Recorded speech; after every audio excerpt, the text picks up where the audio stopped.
Barka da zuwa sashen Algaita Media TV. Idan kun kasance sababbin zuwa ne a cikin wannan tasha tamu, to ku danna mana subscribe sannan ku taɓa ƙararrawar sanarwa. Idan kuma ka kasance ko kin kasance kina cikin wannan tasha, to ku danna mana like sannan ku sharing ku yi mana comment domin ci gaba da samun shirye-shiryen mu akan lokaci. Ku kasance da tashoshinmu guda biyu, Algaita Media TV da kuma farin ciki Hausa Novel. Mun gode da goyon baya.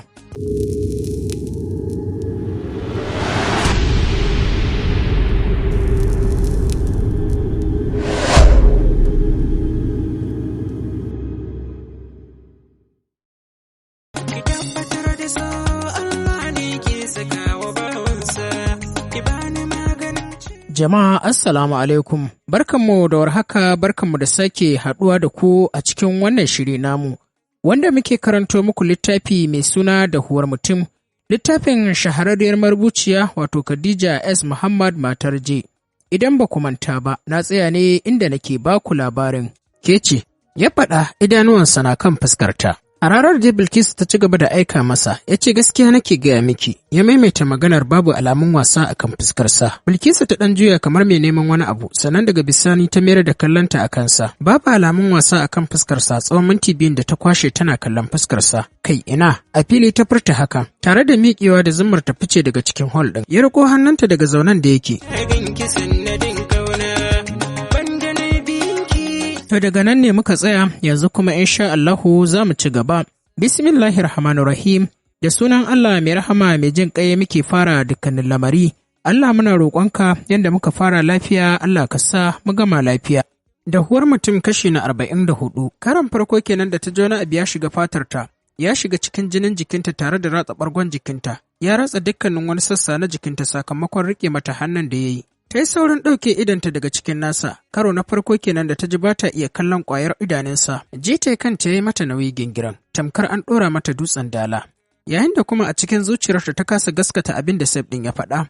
Ji take yi kamar ma ba ita bace ko kuma dai mafarki take yi. Bilkisu ya kira sunanta a hankali tare da miƙewa tsaye yana fuskantar ta. Wannan shine gaskiyar abin da yake cikin zuciyata. Ni kaina ban san me yasa na faɗa ba, bayan kuma na yi alkawarin ba za ki taɓa jin hakan daga bakina ba. Bilkisu, idan na gaya miki cewa na taɓa son wata ‘ya mace irin san da nake miki to na yi ƙarya. San da nake miki shi ya hana ni kallon kowace irin ‘ya mace. Ba zan taɓa iya buɗe bakina in faɗa kowace ‘ya mace kalmar su ba, bayan kuma gaki. Bilkisu, ya isa please, ya isa, ta saurin dakatar da shi tare da ɗaga murya, bayan ta toshe dukkanin kunnuwanta guda biyu. Kanta ba zai iya ɗaukan wannan ba. Sef a gabanta yana faɗa mata kalmomin soyayya, mafarki take yi ne ko kuma yaya?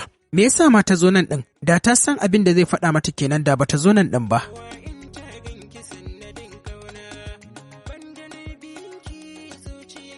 Bilkisu, don Allah karka gaya min komai sai fillahi, ba na buƙatar jin komai daga gare ka. Ta yi sauran dakatar da shi a lokaci ɗaya kuma tana share hawayen da yake fitowa daga cikin idanunta, wanda ita da kanta bata san dalilin zubowar hawayen ba. Zagayowa sai fillahi yayi zuwa gurin da take tsaye, tare da rungume hannayensa guda biyu akan ƙirjinsa. Ya ci gaba da cewa, "Please ki bar nan faɗa miki komai, hakan ne zai sa in rage jin nauyin da nake ji a cikin ƙirjina. Tun farko abin da ya sa na ƙi faɗa miki kenan saboda na san bani da halin aurenki. Ranar da aka faɗa min cewa kawuna ya kai sadakinki, a ranar ban iya bacci ba. A ranar ji nake yi tamkar rayuwata ta zo ƙarshe." Sef ta kuma dakatar da shi. Dan dole Sef ɗin ya haƙura da maganar da yake yi, ya dakata yana kallonta. Yayin da ta ci gaba da magana tana ce masa, "Kana son zuciyata ta buga ne? Ka san ko yanda ƙwaƙwalwata take jin kalamanka? Na kasa gaskata cewa ko kai ne a gabana? Why? Me yasa ne yanzu?" Kin karyewar murya Sef yake magana. "I don't know, hakan nan kawai na ji cewa akwai buƙatar in sanar da ke yanzu. Ni kaina ban san dalili ba." Hannu ta kai haɗe da ɗauke hawayen da ke kan fuskarta. Ta juya da zummar tafiya, ƙaran bindigar da ta ji ne ya dakatar da ita. A tsorace suka zuba junansu idanu kafin sautin jami'an tsaron ya riƙa ratsa gini. Umarni suke bayarwa akan kada kowa ya fita ya zauna inda yake. Bilkisu ta kuma kallon Sef a firgice, lokaci ɗaya kuma ta sanya hannayenta biyu tare da toshe kunnenta, sakamakon ƙaran bindigar da ta ƙara ji a karo na biyu.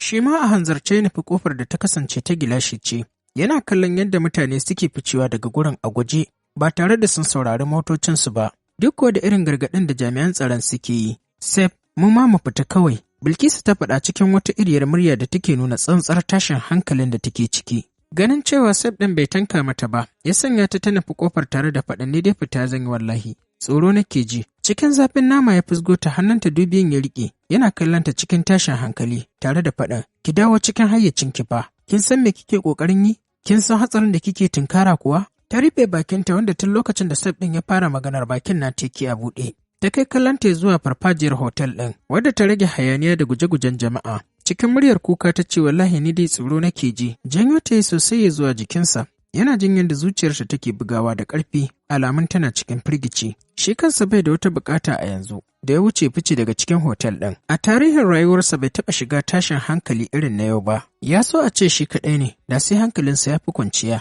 fiye da yanzu yadda yake tare da Bilkisu. Idanuwansa ya ci gaba da wurgawa a cikin hol ɗin, su biyu ne kawai suka rage. Da alama kowa ya fice daga ciki. Ƙarar wani harbi ne ya sanya Bilkisu ta saka ƙara, tare da ƙanƙame shi tamkar za ta huda jikinsa ta shige ciki. Bayan ta yake bugawa a hankali har zuwa lokacin da ta fara dawowa cikin hayyacinta, yayin da sautin kukanta ke fita a hankali. Sef mu fita a wurin nan dan Allah. Ni dai tsoro nake ji kada wani abu ya same mu. Cikin kukan da yake nuna tsantsar tashin hankalinta, Bilkisu take maganar. Shi kansa ya fahimci ba su da wani zaɓi da ya wuce su yi abin da sauran jama'ar gurin suka yi. Wato shine su fice daga cikin hotel ɗin. Yana kaiwa iyanan a tunaninsa ya kama hannun Bilkisu ɗaya tare da faɗin, za ki iya fita?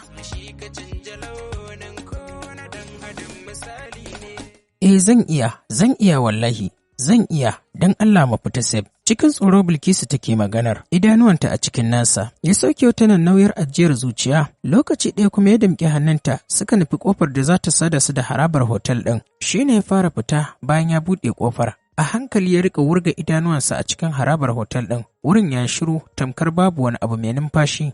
Daga inda yake tsaye ya yi mata alamu da hannunsa da ta biyo bayansa. Da sauri suke saukowa daga kan step ɗin benen wanda zai sada su da farfajiyar hotel ɗin. Sef ne a gaba, Bilkisu tana biye da shi a baya.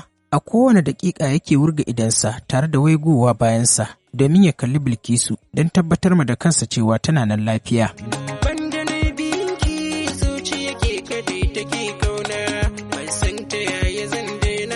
Taka step ɗinsa na ƙarshe ya yi daidai da ƙarar wani harbi, nan take Bilkisu ta ƙulla ƙara tare da ƙanƙame jikinta. Kamar kimanin minti ɗaya da faruwar haka, sannan Bilkisu ta dawo cikin hayyacinta, ta ci gaba da watsa idanuwanta a cikin harabar hotel ɗin don nemo inda Sef yake. Lokaci ɗaya kuma ta waro idanuwanta tare da dafe ƙirjinta, wanda take take jin zuciyarta na ƙoƙarin yage fatar jikinta ta yi waje. Duk wani tsoro da fargaba da take ji, a wannan lokacin ta neme su ta rasa. Nan take ta ci gaba da gangarowa da gudu domin ta je gurin da Sef yake a kwance.